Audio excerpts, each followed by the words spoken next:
Kentucky. This is WYMT Mountain News First at 4. Good afternoon, I'm Steve Hensley. First at 4, employees are lining the front of the Pineville Community Hospital with signs that are asking officials to step in and help prop the hospital up until it can be successfully sold.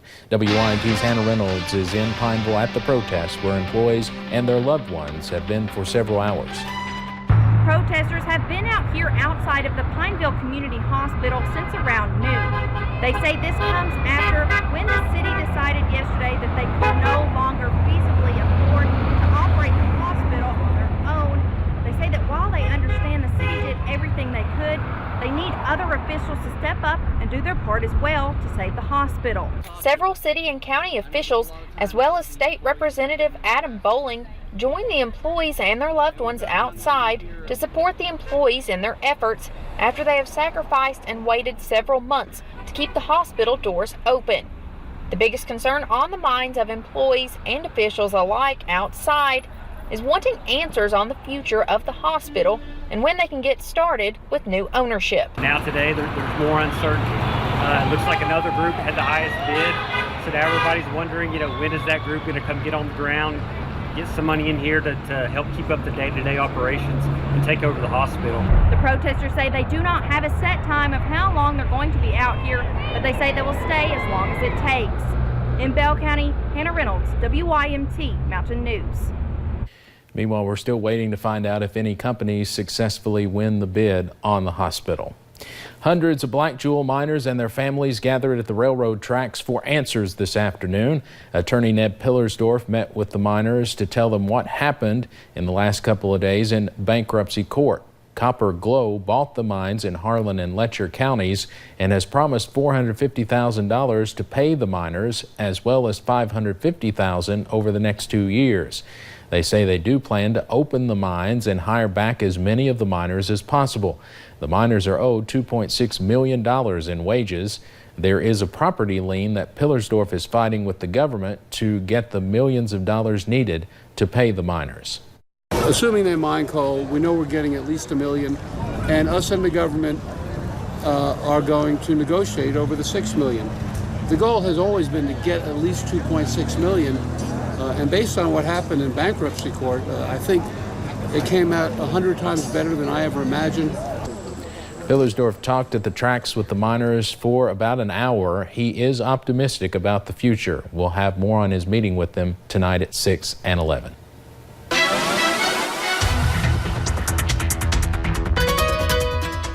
Overall, not a bad day here in the mountains. A few of us woke up to a few of those showers and storms, but most of us are drying out now. We'll go ahead and take you to a few of those cameras. You'll notice cloudy skies, National Weather Service camera in Jackson earlier today. We've seen sunshine really throughout the day and those little bit drier conditions. I know Jackson's dealing with a little bit of that shower you can see starting to move through that area. As we look up into the Mountain Parkway over into Slade, you could see some clouds over there, drier conditions over there though. And as we go ahead and take a look at satellite and radar, looks like my clicker has just stopped working, or there it goes. Satellite and radar, we're seeing those clouds and those rain chances starting to move on out of here just a little bit. And scanning the skies now, we are seeing there's those showers. Jackson is seeing just some heavier showers in that area, looking like a stray chance down into Owsley County, even over into parts of Rockcastle, moving into Jackson County as well. So those temperatures, of course, in Jackson a little bit cooler where they're seeing the rain, also cooler over into parts of Wise. But really those low to mid 80s across the area, so not too bad. But those dew points, upper 60s to lower 70s, a little bit on the muggy side out there. But as we head into the next couple of hours, most of us, like I said, on that drier side, and especially as we head into your Thursday, looking a lot drier. But we are looking at another front moving in on your Friday. Could be bringing some more scattered rain chances. Nice weekend ahead too. We'll have a look at that coming up in just a few short minutes. All right, thank you, Paige. A foot chase led to a dangerous situation in Martin County overnight. Just after midnight, police saw 42-year-old Marlena Evans staggering on the Kermit Bridge. When they tried to talk to her, she climbed onto the bridge and tried to jump. Deputies and the coroner were able to catch her and pull her back in. That's when they say she threatened to kill them, resisted arrest, had to be pepper sprayed, and then assaulted officers even after being handcuffed. She faces a host of charges. The investigation into a dog killed in southern Kentucky continues. Police say the dog was beaten and then killed, with some of the abuse videotaped and put on social media. WYMT's Phil Pendleton has more on the investigation that has resulted now in 4 teenagers facing charges. A 17-year-old shown on videotape punching a dog, the evidence that many saw on social media last week was something that's really too shocking to show in its entirety. Later, police say the dog was found dead. In addition to this, the dog had been stabbed repeatedly and killed and left on the roadside. The 17-year-old was charged, and soon after, police arrested 18-year-old Toby Harrison. That investigation then led to the arrest of 18-year-olds Noah A. Blevins and David O. Griffith this week. We've interviewed numerous individuals on this that we had received information that might have been there or might have been involved in this incident. Police say Griffith was the one videotaping the incident, but he and Blevins are also accused of several other offenses in relation to the get-together where all this abuse happened.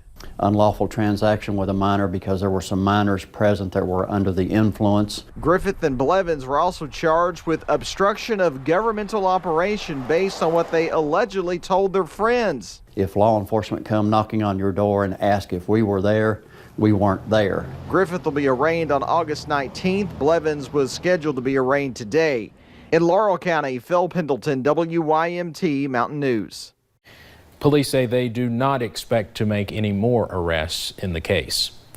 President Donald Trump is meeting with victims and first responders in Dayton, Ohio and El Paso, Texas today, the sites of this weekend's 2 mass shootings that killed 31 people and wounded dozens more. Before departing the White House, the president said he is working with congressional leaders on new gun laws. He also brushed off criticism that his rhetoric may have in part led to the shootings.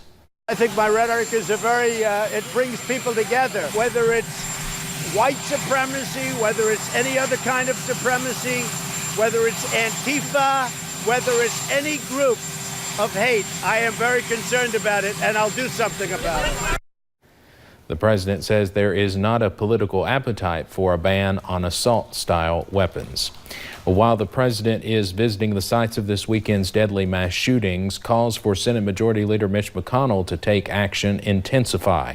Democrats are demanding McConnell call back the Senate from its 5-week recess to vote on a House-passed universal background checks bill. McConnell did not do that, but did open the door to considering legislation to curb gun violence. In a statement, McConnell said, quote, "Senate Republicans are prepared to do our part." I talked to him this week, and he's very, very grief-stricken about what has befallen our country on numerous occasions. And I think he's got the same kinds of questions that most of us have, which is, what can we actually do that would have a meaningful impact on stopping this in the future? Sources say McConnell dispatched 3 committee chairmen to find a package of reforms that could garner bipartisan support and be signed into law by the president. Some of the proposals include limiting guns for people with severe mental health issues, studying the impact of violent video games, and pushing red flag laws to take guns from potentially dangerous individuals. A woman who says she was a 16-year-old sex trafficking victim when she killed a man left prison early this morning. Oya Brown, seen in this 2011 documentary, says 43-year-old real estate agent Johnny Allen picked her up in 2004 in an area of Nashville known for prostitution.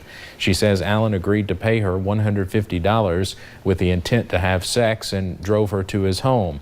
Brown shot him after she feared for her life. Though she was only 16 years old, she was tried as an adult under Tennessee law. She was sentenced to life in prison for murder. Last year, former Tennessee Governor Bill Haslam granted her clemency. I am a changed person because I have no choice but to be. While in prison, Brown earned an associate's degree and says she now wants to use her experiences to help other women and girls suffering abuse and exploitation. Walgreens is planning to close about 200 stores. The anticipated closings were mentioned in a regulatory form filed yesterday with the Security and Exchange Commission. A company spokesman later confirmed the news. The retailer does not plan to announce which stores will close, but says they are in areas that have multiple locations. Walgreens says this represents less than 3% of its U.S. store portfolio. Most affected employees are expected to be placed elsewhere in the company. Let's head over to Wall Street now on this Wednesday afternoon. The Dow closes down today more than 22 points. Many Eastern Kentucky students woke up bright and early this morning for the first day of school. High school students in Martin County were greeted with a brand new building. WYMT's Marianne Fletcher was there as students stepped off the bus for the first time. Summer may be over, but that does not mean the memories will stop. Some Martin County high school students are getting a first look at their brand new building. Many work long hours, weekends to make this happen for our students. Martha Williams is the principal of Martin County High School. Guys, how exciting is this? You are the first graduating class of Martin County High School. Williams says this is a monumental day for students. To just grow and get the best education possible to reach their career goals. And although some students may have a hard time finding their way around the big school.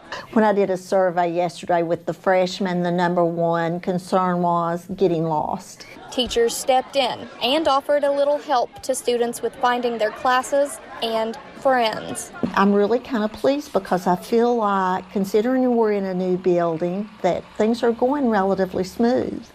Williams says she is excited for the students to be making new memories in this new building. In Martin County, Marianne Fletcher, WYMT Mountain News. Later at 6, hear from a teacher who taught at Sheldon Clark in the original building, the middle school, and now the new Martin County High School facility. Straight ahead on First at 4, skin cancer is the second most common cancer in the U.S. Up next, hear about a new type of that cancer you've probably not heard about. And drier conditions do return Thursday with a little bit more rain on your Friday. I'll have a look at that full forecast coming up.